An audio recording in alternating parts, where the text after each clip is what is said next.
I'm Lindsay Mack, and I'm from HCI Books, publisher of Frank Schaeffer's new book, Fall in Love, Have Children, Stay Put, Save the Planet, Be Happy. The book's available on November 2nd in stores and is available for pre-order now. And tonight he's going to be talking about it. And as part of tonight's event, he's offering a pre-order giveaway item and also a giveaway on his website, lovechildrenplanet.com. Thank you. Thank you very much, Lindsay Mack. I love HCI Books Press. You call yourself Books or Press? Books. Books, okay. And they're distributed by Simon & Schuster, and I have a long publishing history that goes back a long time, 35, 40 years or so, and there's no publishing company I've ever worked with where I like the people so much. They're all my friends, actually, real friends. So it's wonderful to have you, Lindsay. Thanks for coming. Before I do anything else tonight, I want to thank a couple people here. First of all, Rod and Allie. Where are you sitting, Rod? Where are you, Allie? There's Allie, standing there. And Rod is wherever he is. He's here too. Thank you for your hospitality of this rooftop. Samir, right here. Thank you so much. You've sort of become the guardian angel of this project. I'm serious. No one has done more to help put this whole thing on the map, including tonight with Rod and Allie inviting me here. I don't think I've ever had anybody step up and help launch a book like you've helped launch this. I don't know why you're doing this. You should have found out whether people like it or not. But if you don't like this book, it's Samir's fault. If you do like it, write me something nice. And I want to thank Bridget for singing tonight. I'm so glad you're the person who is here with me. So let me say something here, and I'm going to start at a sort of an odd place that has to do with this book. For the last 12 years, I have been doing nonstop childcare of my 3 youngest of 5 grandchildren. Because I got Jeannie pregnant when we were 17 and 18, I have a granddaughter who is 28, and when she's on my arm and raised in Scandinavia and blonde Scandinavian girl, and I tell people this is my granddaughter, especially where, you know, in Hollywood or New York or something, I sort of get looks. Yeah, right, this is your granddaughter. I mean, you know, it's more usual to say this is my cousin. But she's my granddaughter. And then Ben is my grandson. Amanda lives here in New York. Ben lives in New Jersey. They're both involved in wonderful work.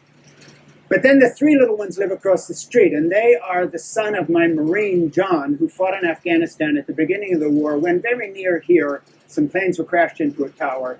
And George W. Bush, who I knew personally, and the Bush family, because of my religious right background, sent my son into harm's way.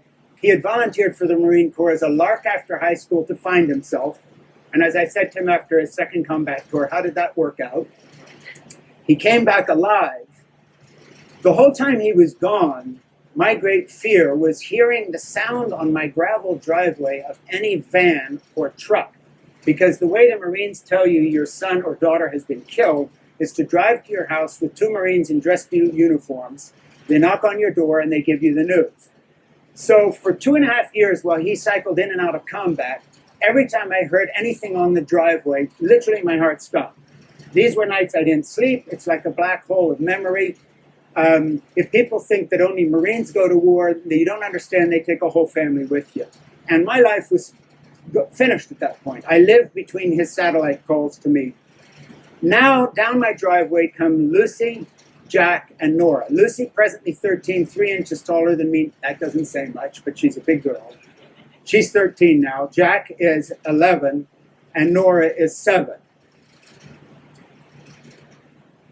To have these children walk down that driveway from the house John bought across the street from me after he got married and had these babies that were first born in our house because they couldn't afford their place, and then it was a rental place, and then they could afford it, and then they lived there. I have literally seen the grace of God in my life, and I'm an atheist. That's why I wrote a book called Why I'm an Atheist Who Believes in God. So go figure. I never claimed to be logical. But I have seen grace in my life because the driveway and the sound I hear now coming down that driveway is literally the sound of little feet in rubber boots in rainstorms crunching on the gravel coming to play with Bob. My name is Bob. So I have seen grace. The other day, Amanda and me were driving to North Carolina to an event called the Wild Goose Festival that I helped found years ago with my friend Gareth Higgins. who, by the way, I quote in this book, as I quote Samir, and if you become my friend, I'll quote you in the next book. I always assume my friends know more than me. And Jackie, by the way, Jackie Lewis is here. One of the great regrets is that this book was closed out before I could quote your incredible book that we were talking about last night. So, in any case, Amanda and I were driving, and I said, Amanda, it's really funny. I'm pushing 70 now. And here's something I never figured younger. And I would just share this with all of you who are at different ages of your life. I never knew what a relief it was to have less of my life ahead of me than is behind me. I always thought this would be difficult to deal with. It's the opposite. I am so relieved because as I analyze my struggle, whether it's worrying about my son coming home from war, or having crashed out of the evangelical community with no fallback position, having lost our income entirely because I was a nepotistic, unqualified sidekick of an evangelical evangelist named Francis Schaeffer, with no place to turn if things fell apart, with kids to educate and a house to pay for and all the rest of it, all my worries were in the future. What will happen if this doesn't work? Now tonight, I'm going to push the hell out of this book, Fall in Love, Have Children, Stay Put, Save the Planet, but that's just ego. I don't need this to sell in the sense that we're on Social Security now. We get Medicare. Our biggest bill for years was our health insurance. And so, barring calamity, we're kind of past that striving stage of our life. I never envisioned what a relief it would be to be closer to death than a lot more unpredictable life. Life is scary as hell. And when you're self-employed with no fallback position and you've left everything behind you as a former evangelical, and now you're doing something else, even though I am a quote-unquote pretty successful writer, I've had some bestsellers, my novel Portofino's in 10 languages, it's all over the world, people love it, blah, blah, blah, blah. The book I wrote with my Marine son, John, Keeping Faith, the father-son story about loving the United States Marine Corps, got me on Oprah, so I got that going for me, so on and so forth. But the worries were all in the future. It is so good to be able to say the 52 years I have had with my wife, Jeannie, my best friend, my lover, my partner, my therapist, Jackie, speaking to you about people who are therapists, whose method of therapy is good sex and no sex, slamming doors, threats of divorce, leaving, kick your ass, argue, fight back. She's a San Francisco hippie princess who saw the Rolling Stones live at the Fillmore 3 times and the Beatles too. And so, you know, what have I got to argue with there? I'm not cool.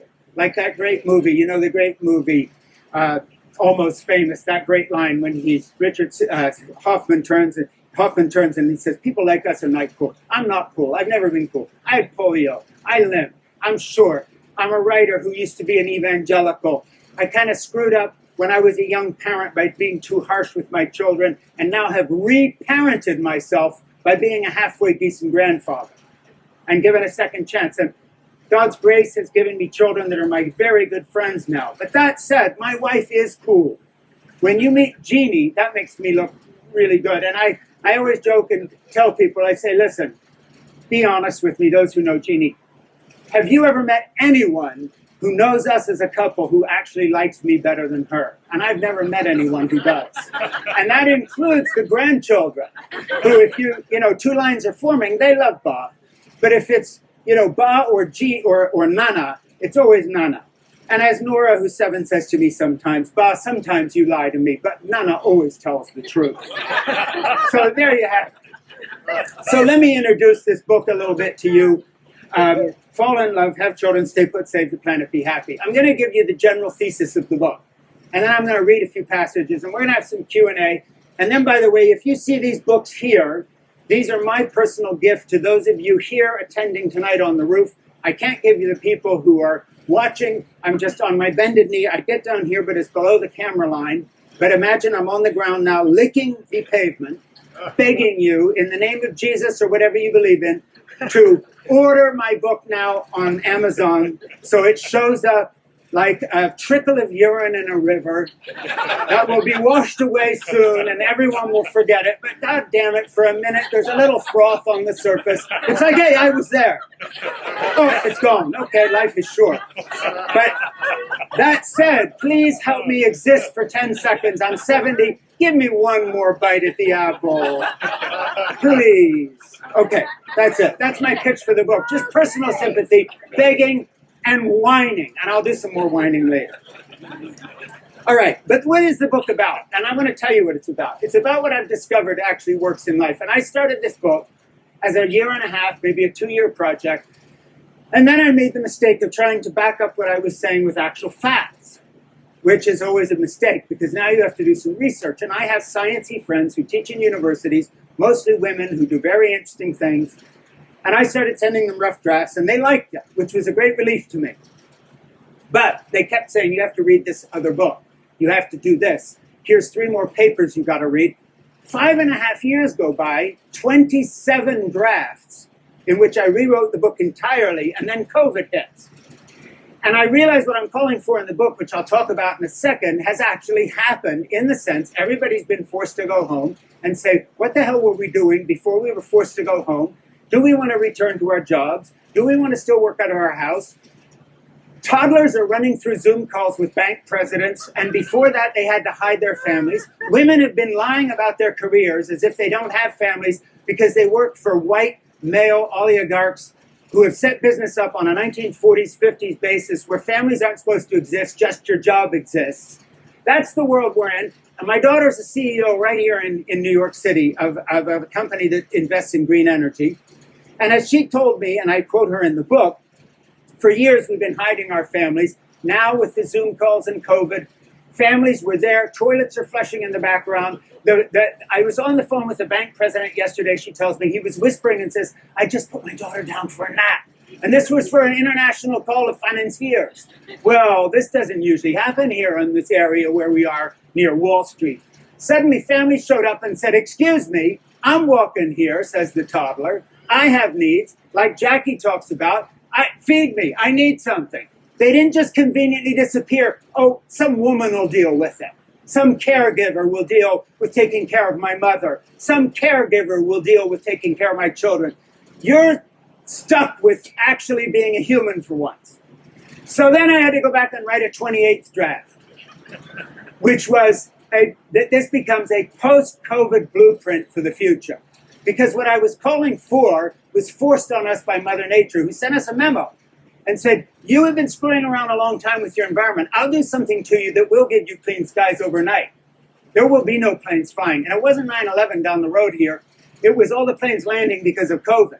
And by the way, your waters will be clear for a while. Coyotes will be walking around downtown. I'm going to show you how this would be if you idiots weren't here. Because I'm sending you all home. You are grounded for months, for a year. Get the hell out of my sight, says nature. I'm done with you. You have screwed up your relationships. You treat women like shit. You've designed a culture that's put career and money and career identification ahead of everything. Somebody asked me what I do these days. I don't tell them I'm an author. I say, I am a full-time caregiver to 3 grandchildren. You got a problem with that? Okay, I don't quite put it that way. But that's what I say. I will not hide what I care about most anymore. And a lot of the women I know won't either. They are mad as hell, like in the Network movie, and they will not take it anymore. They are not going to pretend they don't have families and lovers and friends. And I credit the gay community with this revolution, because the fact of the matter is they were the first group of people in the 70s and 80s who said, right here in New York City, I'm walking here, I will love who I want, and love is more important than anything else to me. You can throw me out, you can fire me, you can make me lose my job, but I will love who I want to love. And I am saying, let us all learn from the gay civil rights movement, the LGBTQ community now, that has made love into an issue. And I'm saying, let us adopt their agenda and say, women have the right to say, I'm in love with my family, fuck this bank job, you're going to let me work for home, or I'm leaving you because I have a toddler. And by the way, if I come back to my job and I've suffered the least bit of discrimination, I am suing your ass because I'm putting life first. That's the world I want to build. So I have a legislative agenda here. I want to change it. Now let me get off the topic of women for a minute and talk about what this grandfather discovered. And that is that the happiest days of my life, not just because I'll die sooner than later, which is really a thing of joy for someone who always worries about stuff. It's like, shit, there can't be that much more to worry about because my time's running out. God damn it, this is great. So essentially, I look around at the men in my life and I just say, you idiots. You idiots. And then I'm talking to myself. What were all those stupid speaking invitations about when I was on the road for 6 months out of the year? What the hell was I thinking about? I could have done something else. I could have washed dishes. I'm being literal. I could have had a waiting job to tie in to do a little more with my income as a writer who has had some books, by the way, now that I mentioned Oprah, I got to be honest. Many other books of mine have disappeared like a stone falling into a pond without a ripple and just gone. And it's like, did I even write this? No one's heard of it. Okay, so that's half my oeuvre. But the fact of the matter is I look back as a grandfather doing full-time childcare. The only thing I'm scared of now, and I am not bullshitting you, is running out of babies to take care of. Because Nora's 7. I loved COVID. I'm sorry. Of course it was a tragedy. I have friends who died. But damn it, the schools who kidnap my grandchildren every day were shut. And they could be with me. And so my grandson Jack and I rebuilt my barn in a summer. My granddaughter Lucy came every day and she has a notebook this thick of notes she took in the cooking lessons I gave her, because that's my hobby, cooking and building. My little granddaughter Nora can quote passages of opera to you because she got into Puccini, believe it or not, and watches opera. And she is more familiar with the magic flute than she is with any pop star. And that's not me being highfalutin and everything. It's just I like kids to go where they want to go. And so I had a whole year with them without interruption of our educational system that kidnaps them all day long and then sends them back to you dog-tired. All their sleep patterns are screwed up. I had a field day with these kids, and so did my wife, Jeannie. We changed everything. I've turned down over 100 speaking invitations in the last 12 years. Because once I got on Social Security and Medicare, I could afford to. Thank God for the U.S. government when it functions. And I wish Medicare and Medicaid and Social Security was available on a social safety net, as it were, for everybody, for working parents. I wish we had laws that I talk about in my book, in the legislative agenda section, that said, listen, you want to shut your company in a heartbeat? There's one thing worse than molesting all the women who are at work, which you're doing anyway, and we'll sue your ass and put you in prison. It's that if a man, forget women for a minute, or a non-binary person in any kind of relationship takes time off to care for a child, comes back to the job, if that job has suffered at all, even high-intensity stuff in the middle of a residency in a hospital, up here at Presbyterian or in Mass General, if they come back 2 years later because they took time off, not only do they get their job back, but if you lift a finger to discriminate against them because they put the relationships first, we are going to screw you over. I don't know if that's legal terminology. It's something like that. Because we've got to shift focus. So let me tell you what my book calls for. It calls for a redefinition of the word success. To me, success is what you see written in the eyes of the people who love and trust you. That is success. Success is not the name of your job. I'm a CEO, I'm a president, I'm a successful author, pastor, big church, construction, Goldman Sachs, whatever. That's not success. That's just a job. Let's get real. These are just jobs. You earn your living. That's just a job.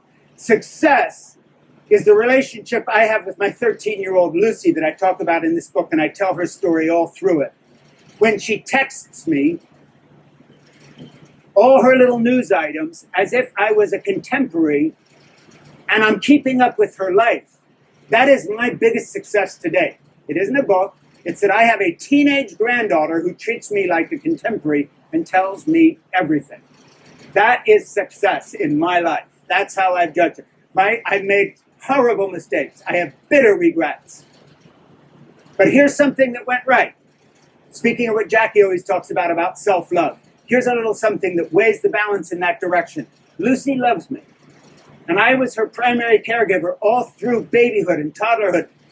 You can get tennis elbow because if a baby sleeps in your arms in one position while you pay Sergio Leone soundtracks of movies to her, and she sleeps there for an hour and you don't wake her up, after doing this for months, you can't move your arm anymore. Just heads up to all young parents out there. That's my wisdom for the night.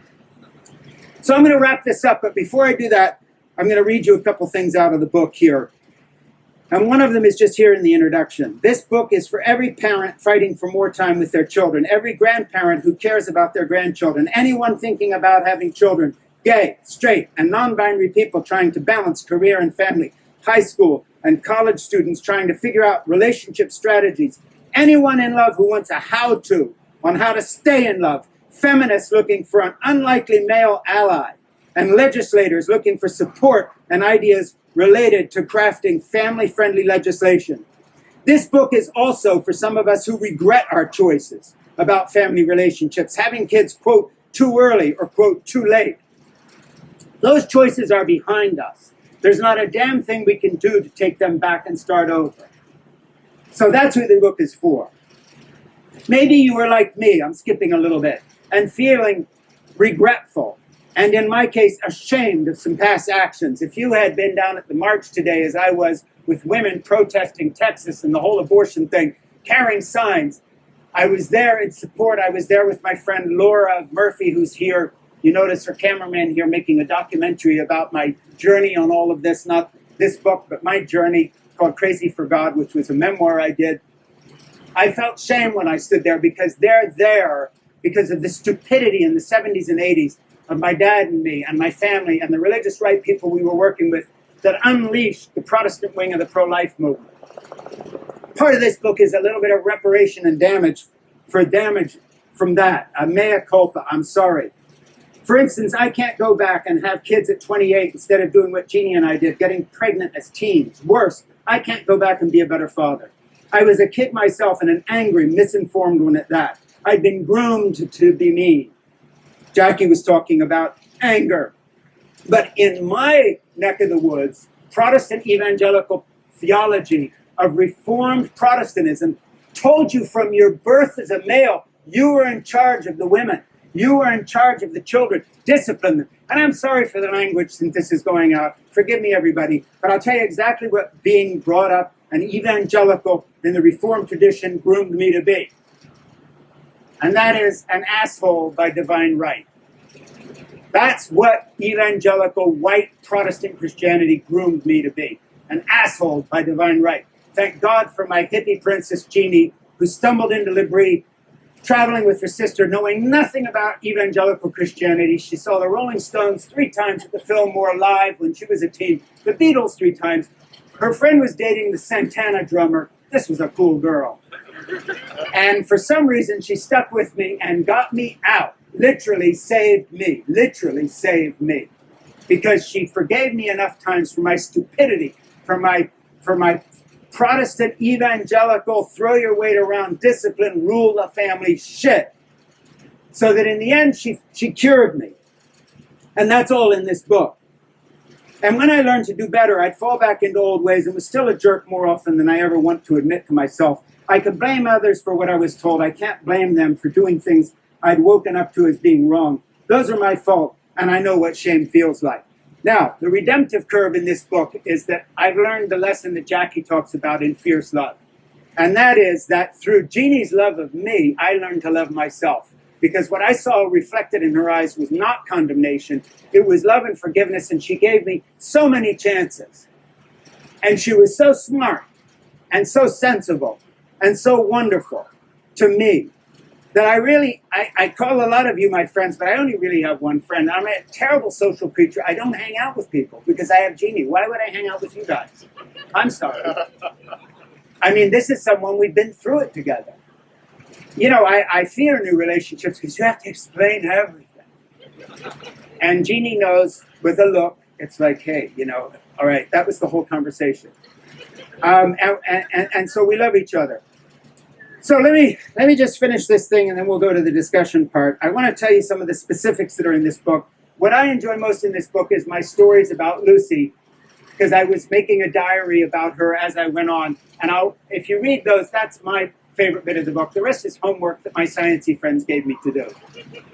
To back up what I was feeling. And it's pretty good homework. But to get to a bit of the homework bit, I want to read some of the conclusions I have at the end of the book so you know where I'm going with this. Relationship success is regarded as the highest human achievement.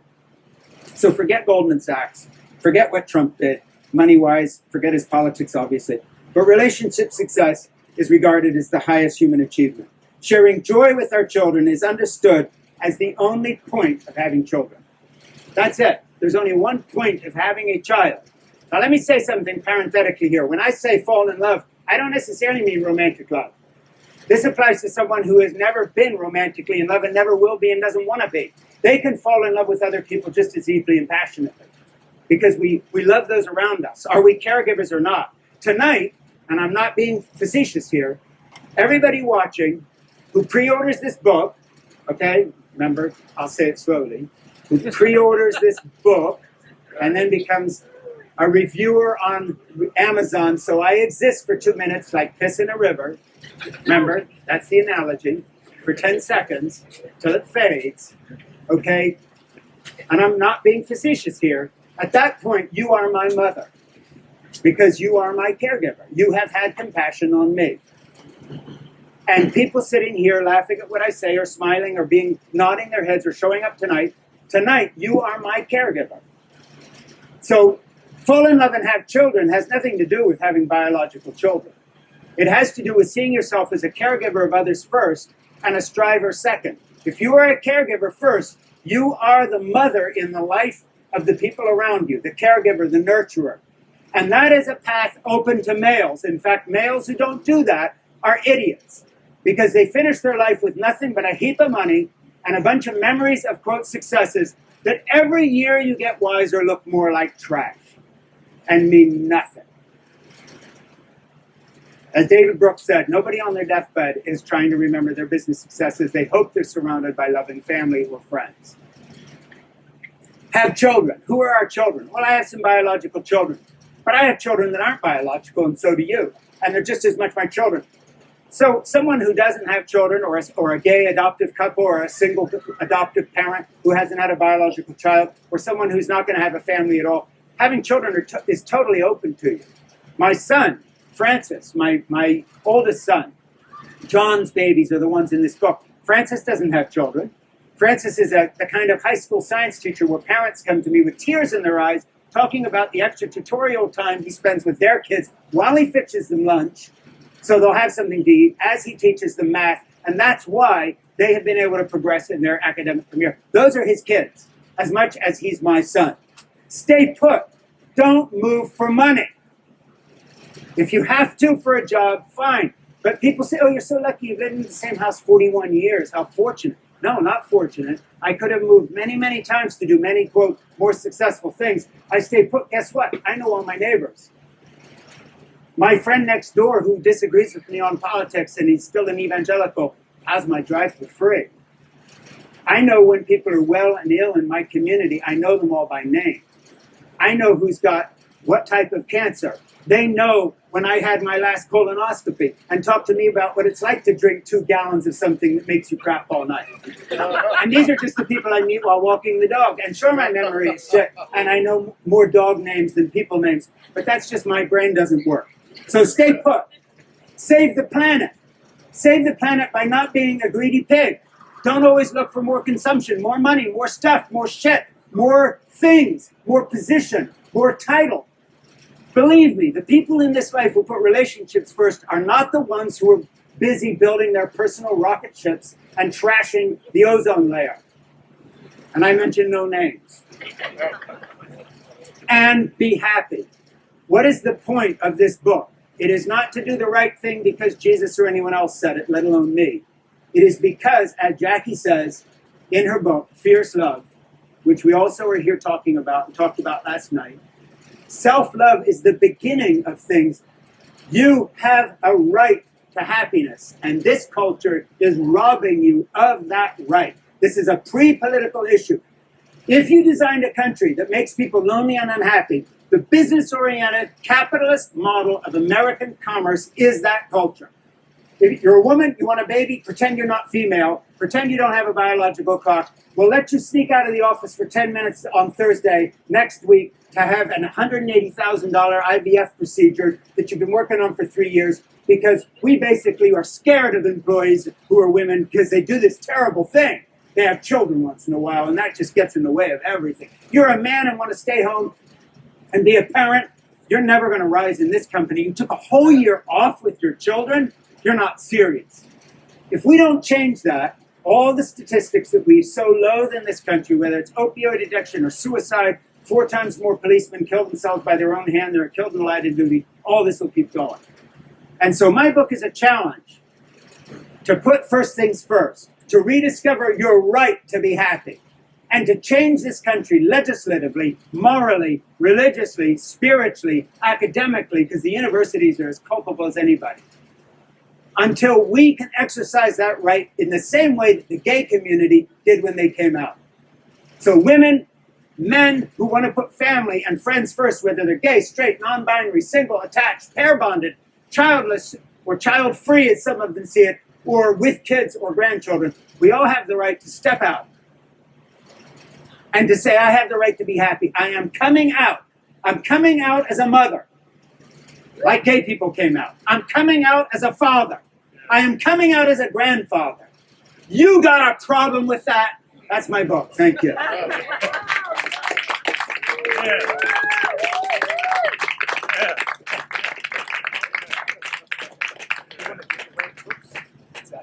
Oh, yeah. Samir reminded me, I get carried away. You know, this is why Jeannie doesn't come with me. Because she says, you know what, I've listened to this for 52 years.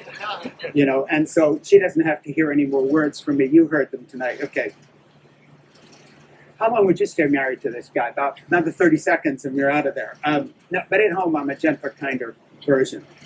All these books, I bought them on my own nickel for you, literally, who are here tonight. I ask you, if you have one here tonight, which I will give you, if you would do me the personal favor, and I'll sign this book for you, of also pre-ordering one. Keep this one for yourself, pre-order one and give it away, or whatever, but I need something from you. I need pre-ordered books. I need reviews on Amazon. I'll send you some miracle water you can put under your pillow and it cures what ails you. Okay, that's like above my pay grade, and I really don't want a mailing list. But in all seriousness, I'm asking for your help. Be my caregiver. Okay, I'm asking you for help. I can't do this by myself. I've been out of the loop for 12 years. I haven't been on the speaking circuit. I am not connected right now. I don't know all the people to call. I need your help. I have you here who are watching. I have you guys sitting here. If everybody here also bought a copy and pre-ordered it, and would talk about it, and if you have a book club, invite me. The book club is you and one other person for free, always, and if you can add more, great. A note of desperation creeping in here? Slightly, but I need your help. So please be my caregiver, and help me put this book out there, because I have an agenda. And the agenda is not just to make this book, quote-unquote, successful. The agenda is to change this country. It may be a fool's dream. But I hope, and I'll be long gone, that someday my great-grandchildren will say, you know, my grandfather's book actually began a little shift that led to something. And guess what? Women can take 4 years off after a pregnancy, or their husbands can, or non-binary and gay people can, or adoptive gay men can. And my great-grandfather's book had something to do with this. It became a better place. Is that impossible? Maybe not. Because we're in a form of bondage and slavery. And the first abolition movement worked and did something. And it's still not perfect, but it's better. It's better because people made causes out of these things. And I'm trying to make a cause out of the liberation of love. Love isn't